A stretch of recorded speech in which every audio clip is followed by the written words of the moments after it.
John Mesa to the front, please. John Mesa to the front. Clean up on aisle 6. Clean up on aisle 6.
All right, good evening, ladies and gentlemen.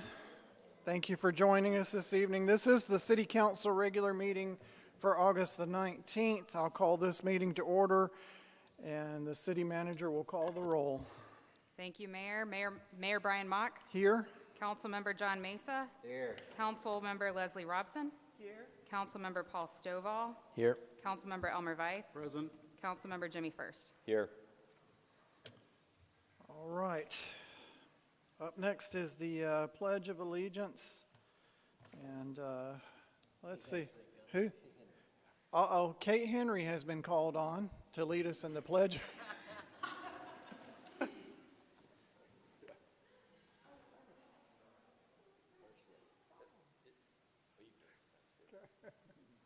I pledge allegiance to the flag of the United States of America and to the republic for which it stands, one nation, under God, indivisible, with liberty and justice for all. That'll teach you to look down, Kate. All right, I need somebody to approve the agenda for me. Motion to approve the agenda as submitted. Second. A motion and a second to approve the agenda as submitted. Any discussion? All in favor? That is unanimous.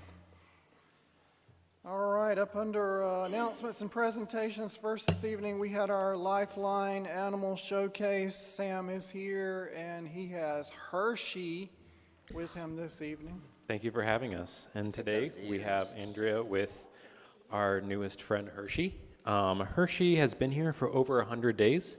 He came in here since May, and because we really want long stay dogs to leave our shelter and find loving homes, his adoption fees are waived. We are currently housing 525 dogs and hope to find many, many homes, especially because our shelter is over capacity. Sorry, Hershey's just so so excited to be outside of his kennel, as you can tell. He's a huge favorite at the shelter with our teams. He's just the sweetest, most energetic boy. He's about 2 years old, so still has so much ahead of him, and we're really excited to see him outside the shelter. But anyways, thank you again for having us, and we are also really, really excited to see our pet neighborhood hopefully become complete soon in September. We're finishing up the landscaping, but all units are installed by this point. That's housing for 120 dogs, so we're really, really excited for that. And August is Clear the Shelters, so this weekend from August 22nd to 25th, our free waived adoptions for all pets in our shelter, making it the perfect time to come down to our location at 3280 Chamblee Dunwoody Road. If you don't feel like adopting, we have a lot of foster options as well, ranging from Weekend Warrior to our Dog for the Day program. So, yeah. Thank you, Sam. And I got here a little bit early this evening, so I got to play with Hershey for a little while. I can tell you he is he's just a lovely spirit, loves treats. Make sure you bring treats. But yeah, if you can, if you got a space in your home and you're looking, give Hershey a good home. He deserves it. And if not, go visit the shelter, 3280 Chamblee Dunwoody Road, right up the street 500 dogs, and August is Clear the Shelter Month. Something for everybody. Thank you, Sam. Thank you. Thank you all.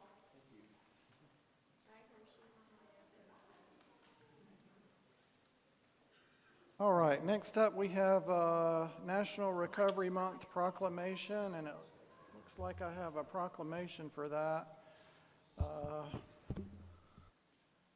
So I'll just read that real quick. This is a proclamation in recognition of National Recovery Month, whereas behavioral health is an essential part of one's overall health and well-being, and whereas recovery from addiction occurs every day through a variety of recovery support services and treatment programs, and whereas prevention of substance use disorders works, treatment is effective, and people recover across Georgia and around the nation, and whereas millions of people across the United States are living happy, joyous, and free in long-term recovery, and whereas the 2025 Georgia Recoveries Bus Tour celebrates Georgia Recoveries communities and recognizes we are never alone in this journey through recovery, and whereas education throughout the communities about recovery and addiction is essential to combating the stigma and discrimination faced by many people in recovery, and whereas to help more people experience and sustain long-term recovery,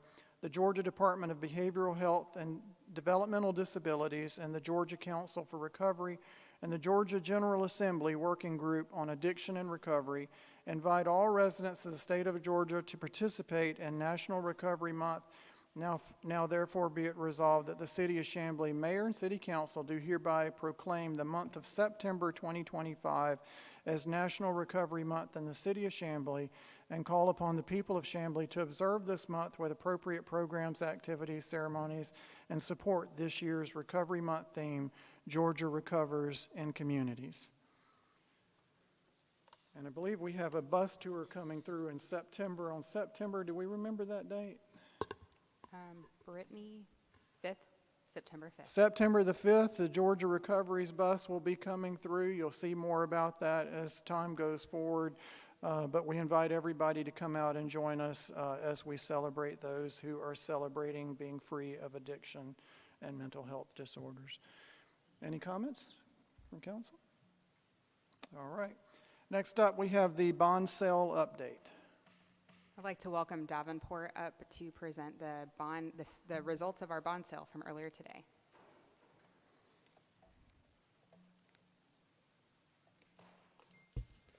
Good evening, Mayor and Council. My name is Doug Gebhardt with Davenport and Company.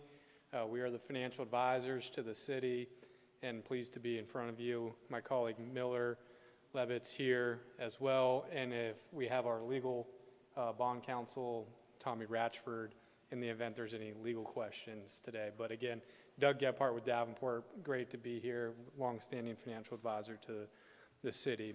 So today we had a bond sale for the general obligation bonds, and essentially it was a culmination of a lot of years of hard work. This process really started back in 2023, where the planning and discussion started happening. And just as a reminder, in November of last year, the voters approved overwhelmingly at a rate around 81% to move forward with the issuance of up to $30 million of general obligation bonds for purposes of parks, trails, and outdoor recreation areas.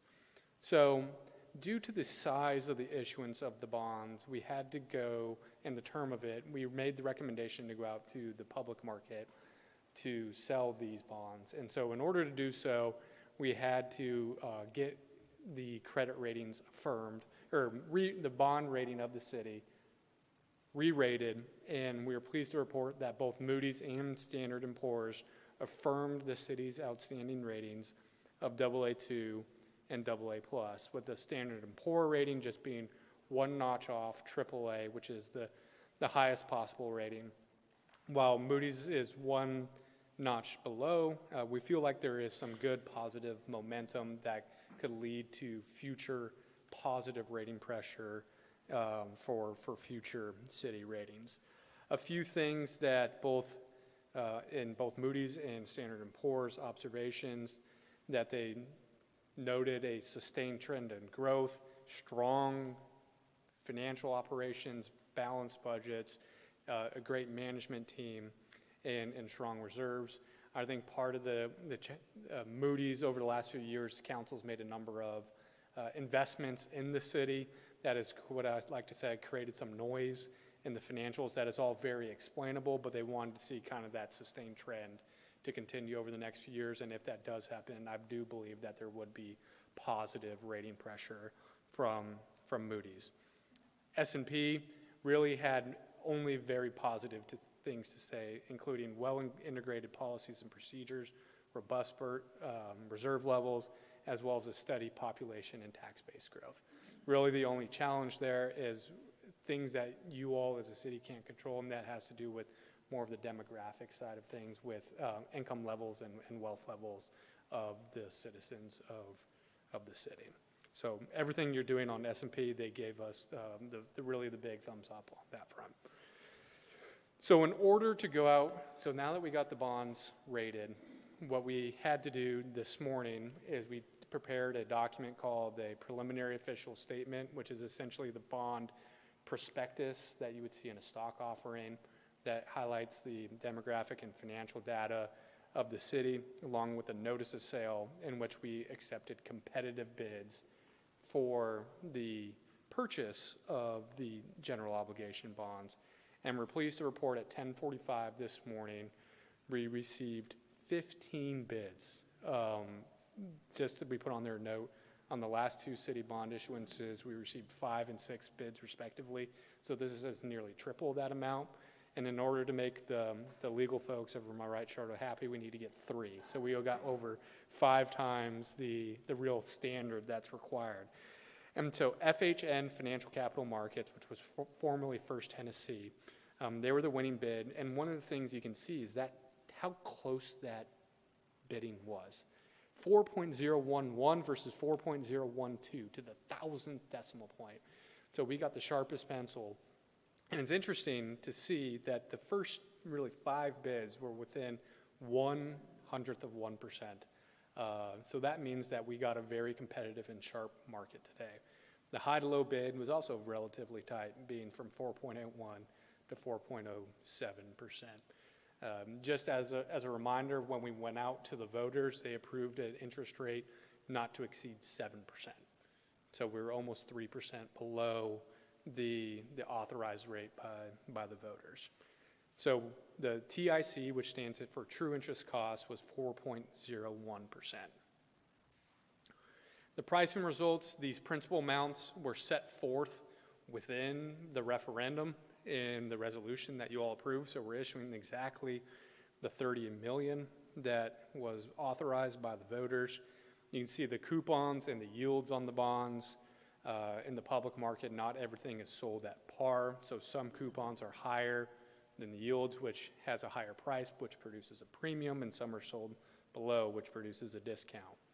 The bonds were sold with a traditional 10-year call feature, or ability to refinance feature. So on February 1 of 2035, we have the ability to potentially refinance those bonds if the market does provide the opportunity for interest rate savings. So with all that being said, the total annual debt service comes out to roughly $2.2 to $2.3 million a year over the next 20 years, which is very typical for governmental projects. As I mentioned on the prior page, there was some premium that was generated due to the coupons being higher than the yields. And so by issuing $30 million of bonds, the amount that's going to be deposited in the project fund, or that can be spent on these parks and trails and recreation type projects, is going to be just north of $31 million. So once you factor in all the true interest costs and closing costs, the all-in true interest cost was 4.16%. Ultimately, as a reminder, as part of the referendum process, it authorizes U.S. Council to levy a debt service millage. So as part of the tax bill that will be going out this fall, the citizens will see a separate line item for the bond debt service millage. So what we had the sale today. What you have later on in your agenda is the bond resolution, which sets forth all the terms and conditions with the issuance. I've highlighted here today. With your approval, these bonds have already been validated through the court system, so in just a few weeks, on September the 4th, is when the funds will be deposited into the city's account, and that we can begin spending money on the projects and transforming the city, which we're excited to see the outcome of that. With that, I'm happy to answer any questions and open for Tommy as well if he wants to expand upon the bond resolution, which I believe, again, is on a further part in your agenda. Thank you again. Davenport appreciates the opportunity to be your financial advisor. Congratulations on the great results today. I think it's something that you and your staff, and that's one thing I did fail to mention, a special thank you to staff for all the work that they put into, in addition to their day job, to make this happen. We really appreciate all their efforts to make our jobs easier. So thank you again, and happy to answer any questions you may have. Thank you so much. I know everybody probably wants to chime in on this, but I am just thrilled to death to see this. This has been a long time coming, and this is going to allow us to make some parks and trails improvements that we would have never been able to have seen in our lifetime had the voters not approved this. So I'm so grateful to our citizens for approving this, and working through this bond process has been enlightening for me. I enjoyed it tremendously, and actually learned a whole lot through this process. So thank you for your hard work, and you guys for all that y'all did to help us get to where we are. Comments from council? Just want to reiterate what you just said. This has been a long time coming. It has been a lot of hard work, and we have, and not only a lot of hard work, but a lot of trust among ourselves and trust of our staff. And to see this happen and with such great results is monumental. I'll just say that, yeah, it's been a long time coming, and the 81% support vote just means a lot to me, and that it means that the folks probably trust us with their money. So, because you don't just hand $30 million to anybody on a whim. So I appreciate that from the folks that voted for it. Yeah, I can't say anything different than that, but I will say that key date that everybody wants to hear at home, September 4th, the money hits the bank. That means September 5th, shovels get hit the ground. So I know everybody's waiting patiently, so thank you for your patience, but the sequence of events, this takes a long time to get done. So thank you, Davenport, for all your hard work, and thank you to our finance team for all our hard work, and thank you to the administration for all your hard work. It is a long road to get here, but we're going to make some nice parks at the end of the day. I just say the attention to this bond sale from investors, I think, validates that the work that the city has done over the last 10 years, has paid off. The residents having the faith that we can do this is definitely backed up when you have that many people being that competitive over an investment tool. So I think that's great for us to see that, okay, we keep working the plan, we're going in the right direction. Thank you, sir. All right, that'll take us down to the Year 3 GIC update. Blake?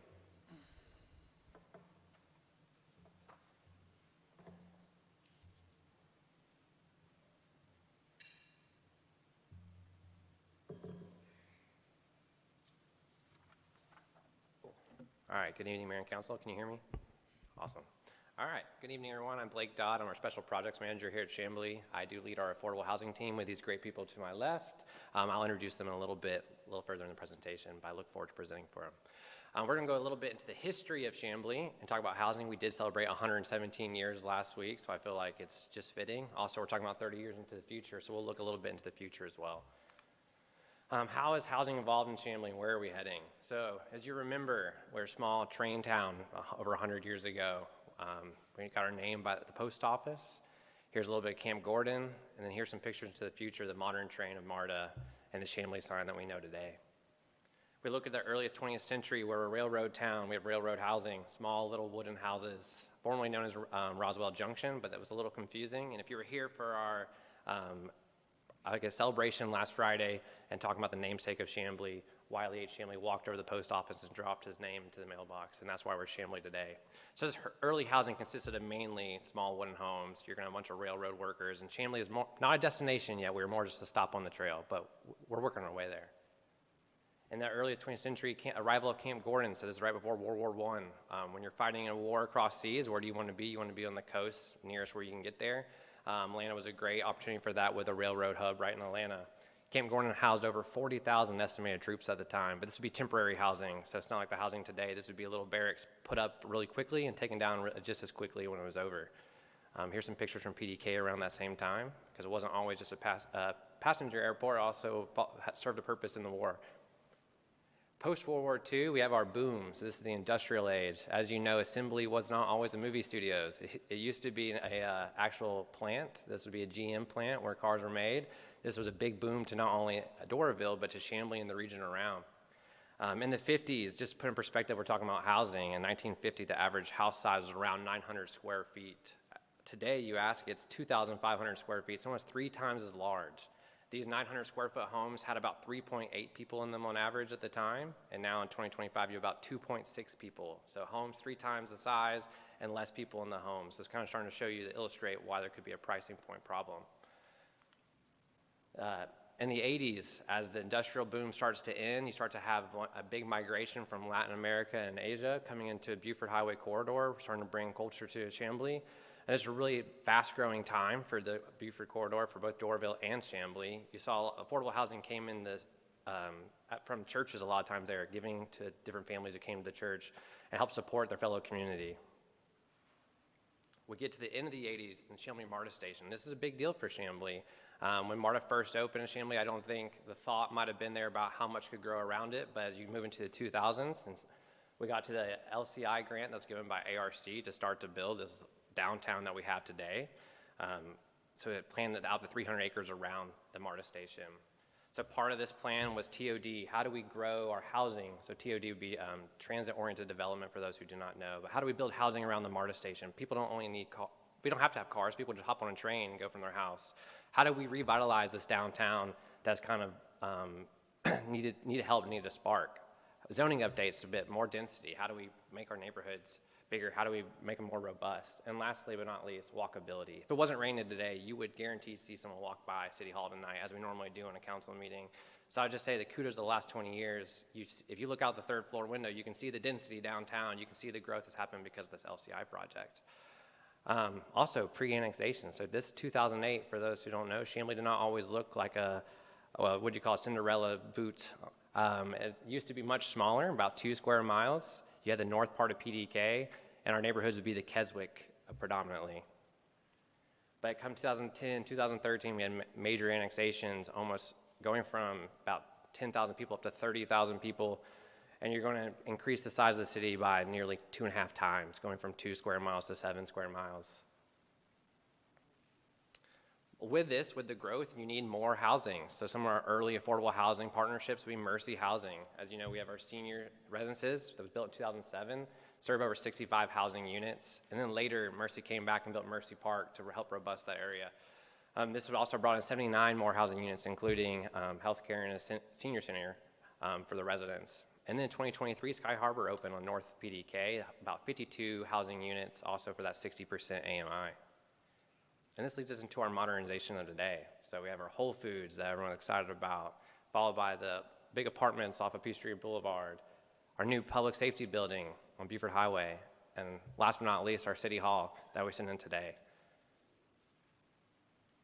But as the city has grown, there's also been things around us that have also changed, and part of it's our national affordable housing crisis that we're going to talk about a little bit here. So as you recall, in 2020, COVID hit the world and set prices really crazy on a lot of different things, and housing especially. So this is just an example. This is data that shows when boomers, Gen X, and millennials all bought their first home, what the price was, about what the mortgage would have been, and how much of their percent costs were going towards these housing. As you see, and I really want to dial in on the Gen X and millennial here. As you see, the median household income when Gen X were buying their first home was around $42,000. And when millennials were buying their first home, it was $68,000. So this is a 1.6 times increase in wealth. During the same time, you saw housing increase about 2 times. So housing still outgrew wages, but not as much as it did these last 5 years. So from 2019 to 2024, we saw housing increase 1.5 times. So nearly 50% housing costs went about 50% in the last 5 years. And during that same time, wages only grew 10%. So to put this in perspective, if you had a payment of $1,300 all in on your home in 2018, that same house would have sold had the same payment as $2,800 a month just 5 years later. So you're talking about an increase, a double in housing prices in just 5 years. And this would be 44% of someone's take-home income, which would put you as rent or house burden. And these are for buying houses. It doesn't look any better than when you look at rentals. So we're going to zoom in a little bit into Cobb County. This is a snapshot from 2018 until present day. As you look, this is for a median income apartment, so just think of your standard 2-bedroom. In 2018, this would have cost you about $1,200. Now, today, it's up to $1,800. So this is a 50% increase. Same apartment that you would have had in 2018 costs $600 more today than it did then. If you can look for the really exponential growth, September 1st of 2020, these places clocked in about $1,400. Just a year later, $1,675, so $275 in a year. I promise you, there weren't upgrades made to these apartments. And then a year after that, up to $1,800. And we thought, as we talked to you last year in one of our council meetings, that it was slowing down in 2024. We were hoping to slow down. And we see the little divot actually after that red line, but it actually just maintained. So we're kind of in a holding pattern right now. And different communities in the area will look a little different just based on vacancy rates and such. But we haven't stopped, and this has actually propelled y'all to do something. So in the housing study in 22 was done. It showed there was a major need for affordable housing, and it also came with recommendations that we've acted on and recommendations that we will be acting on. One of those first recommendations was to fortify our housing team and join the GIC program. And so we did that. In 2022, we were admitted into the GIC program. This is the Georgia Initiative for Community Housing. It's a resource done by DCA and the University of Georgia where communities can share their housing stories, what's worked for them, best practices, and learn what other cities and also other communities around the United States are doing to help combat this problem. And at this time, if the housing team could stand up, you don't have to come up here, I just want y'all to stand up. I just appreciate, we have a really hard team, not only staff, but also volunteers. They meet monthly for this. They all share a ton of great ideas. They're linking us all around the metro area on who might know more and how we can do more for the city of Chamblee. So I just want to appreciate all of you and thank you for all you do.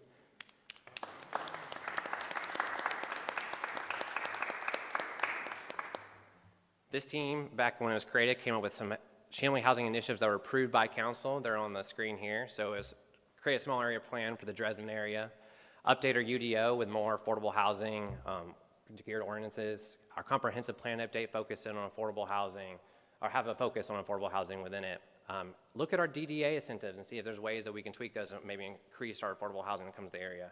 Create an inventory of a natural occurring affordable housing so we know what is the problem, how big is the problem, where are the areas where we need to focus the most. Leverage a LIHTC point. So for those that don't know, it's a low-income housing tax credit. This is from the state. This helps developments build these affordable housings, getting money from the state to help support them. And then lastly but not least, inventory and come up with a strategy for heirs property. Those properties are tied up in legal battles amongst either family members or those who just have their will, because of the lack of a will created, have their property tied up and can't sell it themselves or fix it up themselves because they don't own it outright. So we've made a lot of accomplishments, though, since we've created this team, including some of those initiatives that are there. So the small area plan for Dresden area was completed last year by the planning team. Thank you, planning team. And we also had our 2024 comprehensive plan update with a major focus on affordable housing. We had a Georgia Tech policy task force work with the city for a year, and they started looking into incentives and other programs and policies that other cities are doing around the United States. They looked into 50 different cities, bigger, smaller, different metro areas, rural areas, and we told them leave no stone unturned and gave us all those recommendations. And there's recommendations that the GIC team are now looking through to one day give y'all a formal recommendation for them.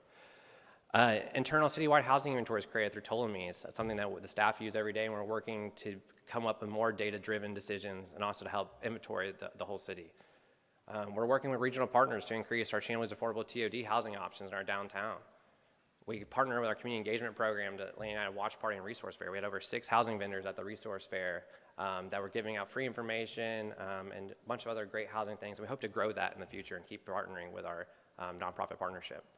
The city is engaged with multiple affordable housing developers bringing affordable housing to Chamblee. I will tell you, there are a lot of affordable housing developers interested in building in Chamblee. We have some struggles. Some of it's the lack of land that we have, but there's interest and they want to work. And we're going to keep working with them and keep trying to find creative ways to help them get the funding they need. We issued a low-income housing tax credit letter of support for Mercy Housing to get their senior residences refreshed. So we didn't have a developer come in to build a new project, but we're refreshing old ones. We're helping them find money to help support those residents. And we also joined House ATL, which is a free program of municipalities, developers, financiers, all sharing ideas, all for the purpose of pushing forward affordable housing. So here's some of the stuff that we're also still working on and still in progress. So this fall, we will graduate from the GIC community program and become a GIC alumni community after we formalize our housing plan. Like I said, we're developing our affordable housing policy recommendations for future UDO and economic strategic plan updates, so that way y'all feel more informed when you're making these decisions. City staff are also using our internal housing inventory to create our natural occurring affordable housing inventory and proactively gauge our heirs property inventory. We're also continuing to network and meet with affordable housing developers in hopes of bringing in more LIHTC developments in the future. There's a couple emails actually in my inbox right now of developers who are looking to come here, because this is a competitive process, happens in May and October, little different cycles, but it's constantly going. And then there's opportunity for Chamblee to become a member of the Cobb County Land Bank and much more. The land banks reach out to us, and I think it'd be a great opportunity for us to partner with them to help lead to more affordable housing in the future. And where's Chamblee heading? So this one's a little more vague because we're working on this. We're still, although we're about to graduate from the program, I like to think we're just starting to get our stride in housing, and we're really about to take off. So we're going to be looking to balance growth with affordability. We need to expand our mixed income and our TOD availability. Encourage ownership by building missing middle housing in Chamblee, which was encouraged through our comp plan. We also want to implement affordable housing policies, help foster these partnerships to help build communities. So a lot of these affordable housing developers come in, they're not just trying to build a home and sell it off. They want to build a community. It's very important to them to be part of the city and for their residents to feel like they're part of the community as well. And last but not least, but we need to help preserve our existing affordable housing units, not only for our seniors who want to age in place, but for our first-time home buyers who are looking to move to the city. And also make sure that we have every housing option in between, because in order to help all affordable housing, you need to make sure you have housing levels for every income, including the top. And that concludes our presentation. Any questions, comments? Hear from mayors all across the country, and the biggest single issue facing any community these days is housing, and especially housing affordability. When I think about this team that I've watched over the last few years work with us here and volunteer their time, you know, these are community folks that really care about what's happening here in Chamblee, and I'm very grateful to each of you for giving of your time to serve. When I think about graduation, I think about, you know, college. You're graduating, but you're really just getting started. And we've got a long ways to go, but we are way ahead of so many other communities that are just finding their footing. So I can't say that enough, how grateful I am to you and the team for moving Chamblee forward, because I think we all recognize here, and I know all of our council does, you know, as a diverse community as we are, if our average citizen cannot afford to live here, it's all for nothing, right? So it's all for nothing. So thank you so much for, again, let me applaud you one more time.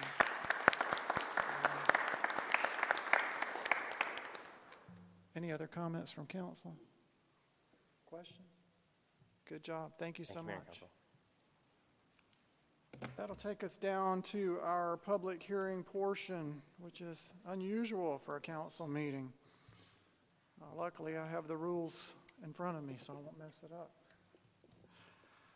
The hearing shall be presided over by the mayor. After calling the hearing to order, the mayor shall request the parcels of property which are subject to the zoning proposal be identified and read. Following such identification and reading, the development director's recommendation shall be presented. The mayor and city council shall cause the director's written recommendation to be made part of the record. Proponents of each proposed zoning decision shall then be allowed a total of 10 minutes for presentation of data, evidence, and opinion concerning the zoning decision. If all 10 minutes are not used, the proponent's remaining time may be reserved for rebuttal. Opponents of each proposed zoning decision shall then be allowed a total of 10 minutes for presentation of data, evidence, and opinion concerning each zoning decision. The presentation times may not be reduced, but may be extended by majority vote, provided they're expanded equally for proponents and opponents. Anyone wishing to speak must come to the microphone and give your name and address to the city clerk. And please do not speak unless you have the microphone and have been recognized. And with that, I will open up the public hearings portion. First up is PZ 2025-1478. That's 2750 Meadowmere East. This is a fence variance. Thank you, Mayor. I believe we heard the staff presentations of these items on Thursday, so I think at this time we would want to ask the applicants or those who are interested in speaking in favor of the project to come up to the mic. Very good. Anyone wishing to speak in favor of this item? Which one? Come on. Come on up. We're on Meadowmere East. I know which one, whatever you said.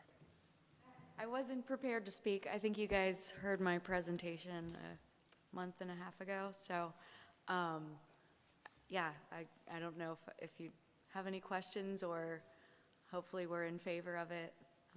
I'm assuming you're still supportive. I'm still very supportive.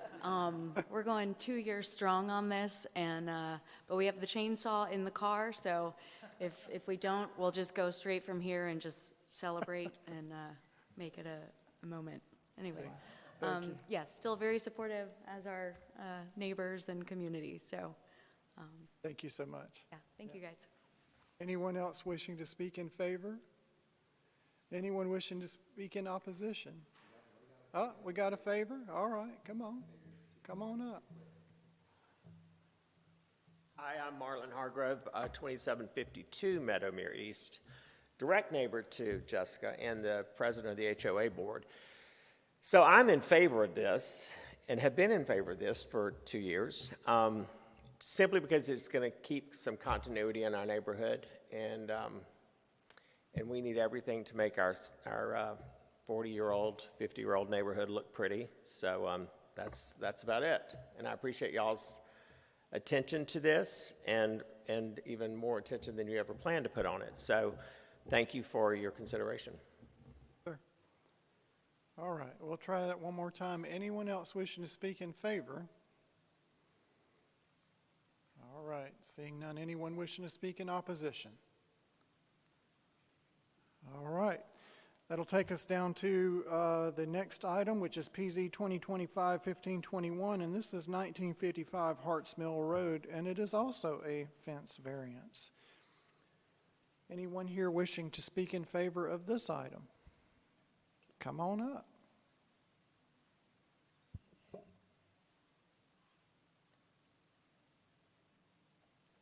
I did have slides, but So, happy Tuesday, Mr. Happy Mayor and Tuesday. City Council.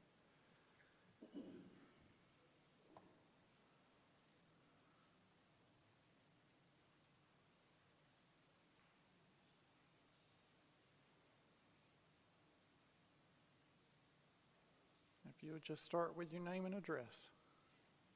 Cynthia Jo Burkhart, 1955 Harts Mill Road, Chamblee, Georgia, 30341. Well, I kind of feel like I'm in a deficit here because in the July session, there was this lovely woman who gave a very robust PowerPoint presentation, and I thought, well, I better step up my game. Unfortunately, being working full-time and being a full-time caregiver, what you're left with is me and my husband, Jake, pleading our case with just a simple message, asking for you to approve for the variance for us to complete the work on our fence so we can get back our privacy, security, quality of life by way of repairing our fence. And I believe you all had a chance to review everything on Thursday as well as the packet. We received today a couple of letters from supporters that should have been forwarded on to you. So you don't need me to go over all the details of the background fence and the age and the deterioration. But after inspection from the last storm, it was discovered about 90% of the fence needed to be repaired or some type of attention. And so in attempting to put the fence back together, we never were trying to go work around or sneak around the city or against code. I mean, you guys have seen the packet, you know where our house is. the amount of visibility and the type of visibility our home and our yard have, that would be like, I don't know, running a stop sign blatantly, knowing there's a police cruiser sitting right behind you. That wouldn't be prudent. So we weren't trying to go around anything in doing that. But after the big storm on February 16th, there were 40-mile-per-hour winds, 69-mile-per-hour microburst winds, they call them, ripped off a couple of panels, tore one of the posts in half, and damaged several others. And so we were in the attempt to put the fence back into its original condition, nicer than what it looked like there, but back into its original condition. And right before they were able to finish, the code enforcement officer stopped. And after quite a bit of time of deliberation between him and his supervisor discussing the code, it was decided that we needed a permit. So we jumped on that, and we got everything that we were told we needed. And late that Friday afternoon, we were told that our permit was denied and that we needed to, because it was discovered our house was on a corner, which has been there since 1956, I think, that we need to file for a variance, so which is why we're here today. Now, as you can see, we live on a very busy, visible, I wouldn't say it's an intersection. There's 6 different traffic patterns that face right into our house, one giving direct line of sight into our outdoor living space, our backyard, and 2 bedrooms. And one of those bedrooms is our master bedroom. So we have blinds and blackout curtains now to keep the headlights from shining right into our home. And then this corner is also trafficked heavily by walkers, runners, bikers, and that's great. It's a great part of living in our neighborhood. However, it's not so great when people try to treat it like an extension of the rail trail and just cut right through the middle. It's like, hey neighbor, how you doing? So the complete access to our home and our yard and our storage and our porch, it's caused considerable stress for me and my husband during a time where there's really needs to be more focus. My husband has a progressive neurological condition that is exasperated by stress and uncertainty, and kind of the uncertainty of not knowing who's coming into our yard and our home escalates it. So half of our home now is unusable. We can't use it for ourselves. So we don't travel much and we don't go out much. So our home's been our refuge, but we're trying to make the most of every day. So then we have all the new construction going on across the street, 5 acres of trees flattened and all around the neighborhood. On that Teal side, we have dump trucks, construction worker vehicles sitting there all day, every day. Today, we had the pleasure, right before coming here, they were doing work on the sewage line and cutting up the street, and there was a big sewer truck sucking stuff out, and that was quite pleasant. But the employees there, and they're all wonderful and very kind, but they're hanging out right on the edge of our fence, which basically is right in our yard. And so we can't use it unless we want to hang out with all the guys. So for the last 6 months, we've tried to make the best of, where did we go? Tried to make the best of the situation, but we have received some hateful messages placed inside our mailbox, and so that was not nice, but we have, for the most part, received a lot of support from our neighbors. Some of those who are here today to support us, which is wonderful, and several have written letters, as I made notes, and that's wonderful and gracious. But we've also been out, the grocery store, UPS store, drugstore, and complete strangers have stopped us and said, hey, aren't you the people that live on Hartsmill and Teal? What's going on with your fence? When's that going to be fixed? What's the deal? And it's like, wow, complete strangers know who we are and where we live. That's a little concerning.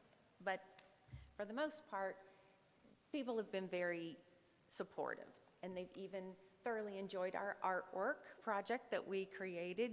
Our neighbor's 11-year-old twin daughters created these masterpieces to help beautify the eyesore. And then I noted that Chamblee has really made a concerted effort to improve the look of the city and the accessibility of the city, and we would like to be part of that and not the neighbor with the trashy, ugly fence. And we also don't want to be the people who invite everyone cutting through Sexton Woods with GPS redirection, having full access to our home. So the fence in question really has been in place since approximately 98, 99 timeframe. And all we're asking is to be able to put the fence back in the same place, same height, same transparency percentage. So we're not asking for anything extraordinary, just kind of getting our life back. So in conclusion, I know you're going to be voting tonight, and we hope it's a positive vote, but today is my birthday. So I was thinking that, and it is, I can show you my driver's license. I won't tell you what year, but it would be really nice to go out and celebrate the success of being able to have our life back in peace of mind. So I appreciate your time. I think you just topped the other presentation with that. Yeah. We could have had a birthday in July, I don't know. But today is officially, I was like, that must be a sign. So, any questions? Can't believe you played the birthday I card. know. Hey, I was told, pull out the stops, I gotta do what I gotta do. How much more time do we have? 2 minutes and 44 seconds. All right, you did good. Is there anyone else here wishing to speak in favor of this item? Come on up. Too slow. Hi, my name is Mike Fredner. I'm their landscaper, and I've been taking care of their property for a few years now. And I've done repairs on that fence in its prior state, and we patched it together. It was falling apart, and they are on a very high-traffic intersection. It is crazy how many people come in and out of that street, walking, driving, honking. It's mayhem on that corner during school hours and pretty much any other time. I barely have enough room to park my truck on the side of the road to do the maintenance on their property. However, I do know that they have had people walking through, shopping in their shed, trying to find the next, whatever they wanted to borrow, their wheelbarrow, chainsaw, whatever. They walk through like it's public property, and it's really alarming to me to see the Burkharts suffer this way. And I plead to you, just let them put it back the way it was.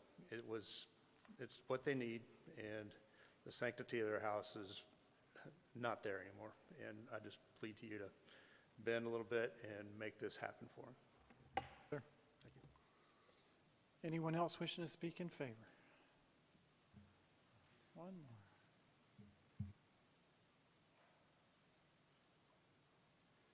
Good evening. How much time do we have? 1:30.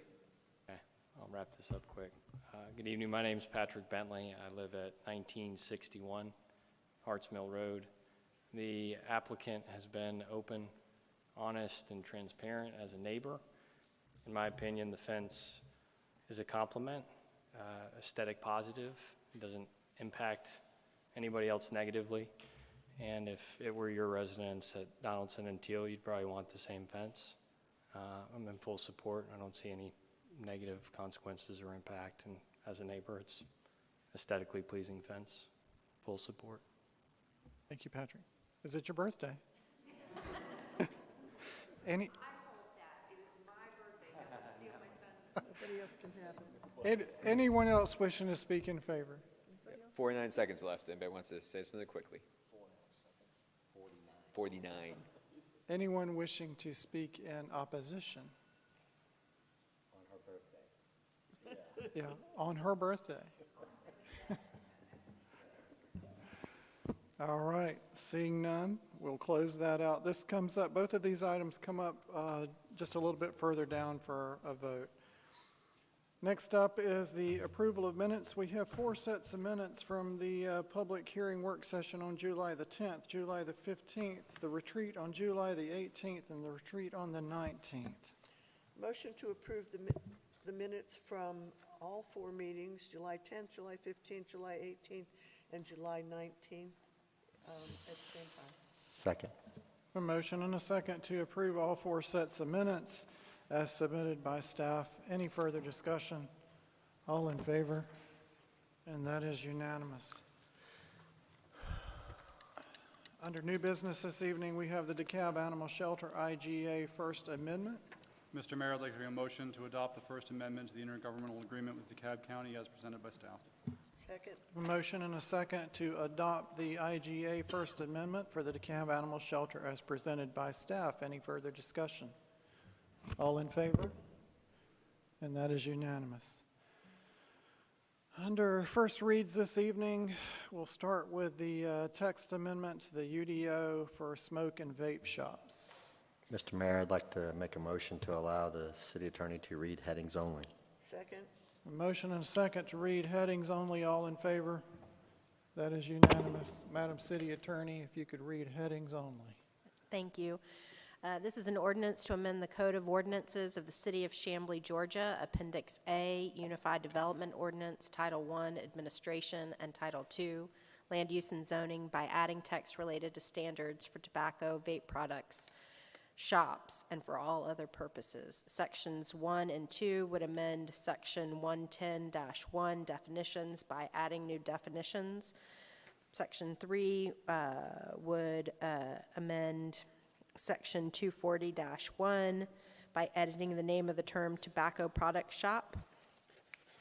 Section 4 would amend Section 240-12 measurements. And Section 5 would amend Section 240-13 supplemental use provisions. Good. Is there any comments on this? All right, next up is the alcohol ordinance amendment. All right.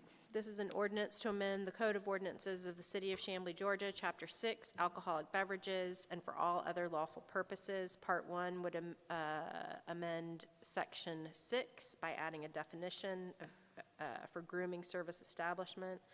Part 2 would amend Section 6 by adding definitions for alcoholic beverage establishment and brown bag establishment. Part 3 would amend the text of Section 641, license required, regulation of sale or delivery off of licensed premises. Part 4 would amend Section 647, compliance with applicable regulations, payment of license fee, license denial. Part 5 would amend Chapter 6 by adding a new Article 16, complimentary beer wine establishment license. All right, questions or comments? Yeah, I would like to add a 1.5 or 2 ounce pour of distilled liquor to this ordinance, to this change. If that's something we can take a note on, then we can get that for second read. If there's any comments or from council as far as for or against. I think you're looking for consensus to add that? Yes. Looking for consensus. I'm on board. I have some reservations. I think we need to discuss it further. What was the amount you said? Standard pour of distilled liquor, so I believe it's 1.5 ounces. Is that something we can solve between reads? I think we can. I think we can get somewhere on that. Okay, good? You good? Okay. That'll take us down to dealers of precious metals and gems ordinance amendment. This is an ordinance to amend the Code of Ordinances of the City of Chamblee, Georgia, Chapter 22, Article 9, Dealers in Precious Metals and Gems, relative to fingerprinting and criminal background checks and for all other lawful purposes. Part 1 would amend Section 22-401 by adding a definition for key participant. Part 2 would amend Section 22-411, dealer permit required prerequisite to issuance of business license. Part 3 would amend Section 22-412, annual dealer permit application. Part 4 would amend Section 22-413, denial permits. Part 5 would amend Section 22-414, employer-owner permit application. Part 6 would amend Section 22-415, fingerprints. And that's it for that ordinance. Comments? Anything? All right, that'll take us down to booting of vehicles on private property ordinance amendment. This is an ordinance to amend the Code of Ordinances of the City of Chamblee, Georgia, Chapter 86, Article 4, booting of vehicles on private property relative to fingerprinting and criminal background checks and for all other lawful purposes. Part 1 would amend Section 86-111 to add a definition for key participant. Part 2 would amend Section 86-114, permit to operate a vehicle immobilization service. Part 3 would amend Section 86-115, permit for operators of a vehicle immobilization service. And that is it for that ordinance. Okay, questions or comments? So C and D, if I'm not mistaken, are driven because of changes to state law or state, is that correct, or? They're driven by changes as requested by the FBI and GBI. Well, kind of right. But You going to say no to the GBI? All right, so those 4 items will move to second read for next month. Under staff action items this evening, we have the 2025 general obligation bond resolution. Mr. Mayor, I'd like to make a motion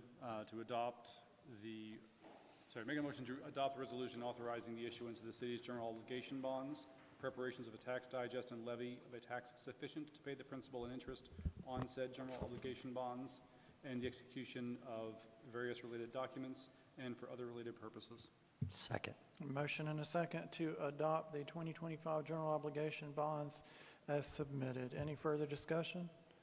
All in favor? And that is unanimous. We have the Discover Chamblee appointment. Mr. Mayor, I'd like to make a motion to appoint Cindy Williams of the Marriott Northeast Emory area to Discover Chamblee Advisory Committee with a term expiring in February 1st, 2026. Second. A motion and a second to appoint Cindy Williams to the Discover Chamblee Board as submitted. Any further discussion? All in favor? And that is unanimous. The renewal of the speed detection permit. Mr. Mayor, I'd like to make a motion authorizing you to sign the appropriate documents requesting the Georgia Department of Public Safety renew the Chamblee Police Department's speed detection permit, which expires on December 31st, 2025. Second. A motion and a second to authorize the mayor to sign the renewal for the speed detection permit. Any further discussion on that item? All in favor? That is unanimous. The guardrail repair contract award. Mr. Mayor, I'd like to make a motion authorizing the city to negotiate a contract with Gracie Gray Contractors for the repair and replacement of damaged guardrails throughout the city for an amount not to exceed $220,140.75. Second. I don't know who got that. That was very close. Ladies go. Twins. Have a motion and a second to authorize the guardrail repair contract award and an amount not to exceed $220,140.75 as submitted by staff. Any further discussion on that item? All in favor? And that is unanimous. For the on-call planning services contract. Motion to authorize the city manager to sign an agreement with Plan Dev Consultants, LLC, for on-call planning and development services assistance for a cost not to exceed $80 per hour upon final review and approval by the city attorney. Second. We have a motion and a second to enter into contract with on-call planning services, with Plan Dev for on-call planning services for an amount not to exceed $80 an hour as recommended by staff. Any further discussion on that item? All in favor? And that is unanimous. That takes us down to our public hearing items, which the first up is 2750 Meadowmere East fence variance. I'd like to make a motion for approval of variances 1 and 2 with the following condition. The development shall be constructed in substantial conformity with the site, site plan dated and received by the Planning and Development Department on May 28, 2025. Second. A motion and a second to approve with conditions as stated by Councilmember Stovall. Any further discussion on this item? All in favor? And that is unanimous. And we have the Harts Mill Road birthday fence. Motion to approve the variances 1 and 2 with the following condition. The development shall be constructed in substantial conformity with the site plan dated, reviewed, I'm sorry, dated received by the Planning and Development Department on May 27, 2025. Second. Happy birthday. We ain't voted We yet. ain't voted yet. All right, I have a motion and a second to approve with conditions as stated by Councilwoman Robson. Any further discussion on that item? All in favor?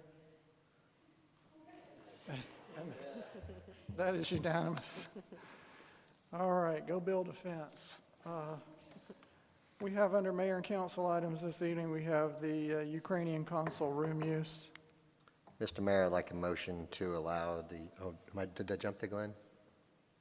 No, okay.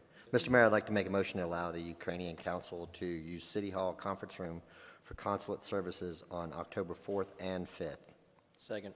A motion and a second to authorize the Ukrainian consul to use city space on October 4th and 5th. Any further discussion? All in favor? And that is unanimous. And that'll take us down to public comment this evening.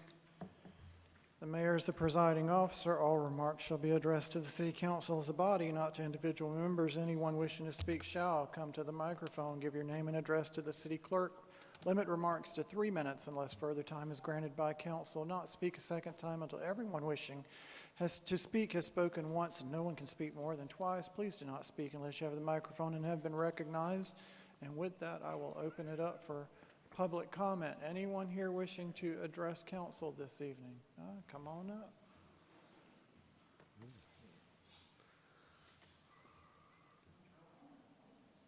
1459 Council Bluff Drive, Atlanta, Georgia. I'm bringing an example of how the Chamblee Code of Ordinance creates unnecessary obstacles to local businesses. Today I'm speaking out because I refuse to pay $1,000 for a variance for a simple question to City Council that could be handled administratively if it was allowed by code. Right now, the code only allows administrative variances in certain sections, which creates barriers to common sense, site-specific solutions. It also sends a message that Chamblee Code is not business-friendly. Specifically, Section 260.10c seems written for strip malls in mind for the sandwich board code. My building is in a strip mall. It has both front and rear parking lots with separate entrances. A single sign that says customer parking only in the front will not be seen by people in the back. I'm simply asking to place a sandwich board sign in each parking lot area to guide customer. I think that's a reasonable request and one that should fall within the planning director's authority to approve an administrative variance. Downtown Chamblee already faces a significant parking shortage. The PUD zoning allows new developments with zero required parking, relying instead on eagerly awaited future public parking. Meanwhile, some businesses, mine included, are already operating in areas with a high parking demand. I have 20 parking spaces on my site. I have neighboring businesses with zero parking spaces on their site. Those businesses have done Instagram posts that show public parking areas in the city of Chamblee, over on the DDA property, down this way. And then the last view is through my back parking lot to get to the public parking that's against Old City Hall. I'm just asking the planning director to post the signs that will help my customers find my parking spots and should not require me to pay a $1,000 fee to bring it to you and waste your time on something that could be handled administratively. I understand that overhauling the code is a long-term process, and I support the thoughtful reforms that serves the health, safety, and welfare of the citizens, but not at the expense of businesses that are the lifeblood of a vibrant downtown. Some targeted changes can and should be made now to improve the flexibility and better support existing businesses. Please consider granting the planning director authority to remove administrative variances for parking signage. Thank you. Well, anyone else here wishing to address council this evening? Anyone? All right. Do we have executive session? Mr. Mayor, I'd like to make a motion to enter into executive session for discussion of personnel, real estate, and potential litigation matters. Second. A motion and a second to enter into executive session. All in favor? That is unanimous. All right. We'll have to step out for executive session, and we will return.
Motion to exit executive session. Second. Have a motion and a second to exit executive session. Any discussion?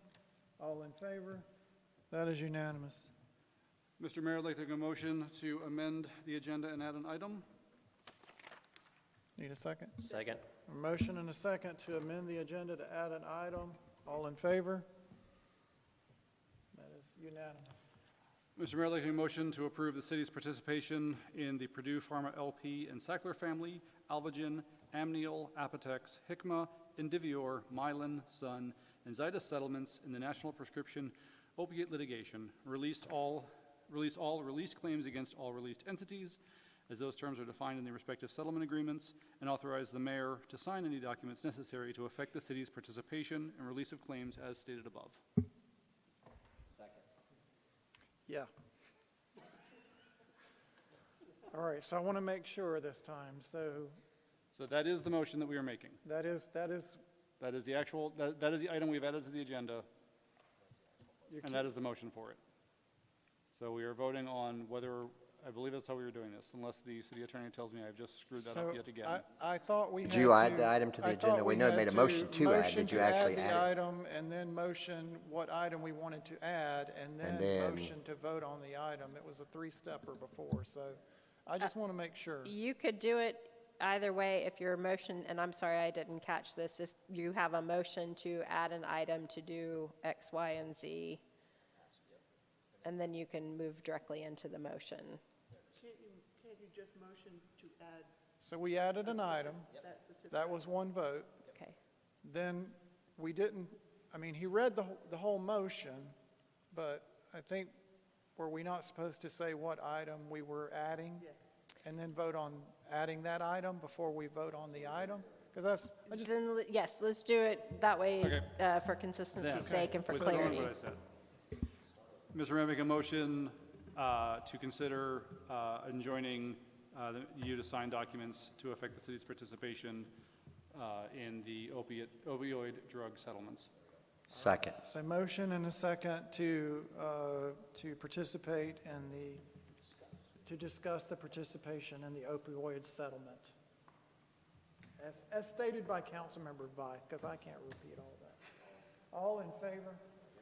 All right, so now, Mr. Mayor, I'd like the motion to approve the city's participation in the Purdue Pharma LP and Sackler Family, Alvogen, Amneal, Apotex, Hikma, Indivior, Mylan, Sun, and Zydus settlements in the national prescription opiate litigation, release all released claims against all released entities as those terms are defined in the respective settlement agreements, and authorize the mayor to sign any documents necessary to effect the city's participation and release of claims as stated above. Second. all right, so I have a motion and a second to participate as stated by Councilmember Vythe. All in favor? No, discussion. Any discussion? Yes, we Can- should have made Councilmember First do this because it would have been far more entertaining for him to read this. I just blacked out. What happened? So just for because I see a lot of scrunched up faces, what Most of exactly them are is up this? Huh? Most of them are up here. Yeah, but there's some out there too. I saw Chief, all scrunched up face, saw We're just participating in a class action. class action lawsuit to actually receive some of the payout for that. To be The fair, opioid. I think some of the faces were the circus, not the subject. I think it might have been both, but anyway. All right. All right. Any further discussion? All in favor? All right, that is unanimous. Can Mr. Mayor, motion to adjourn the meeting? I have a motion and a second to adjourn. Any discussion? All in favor?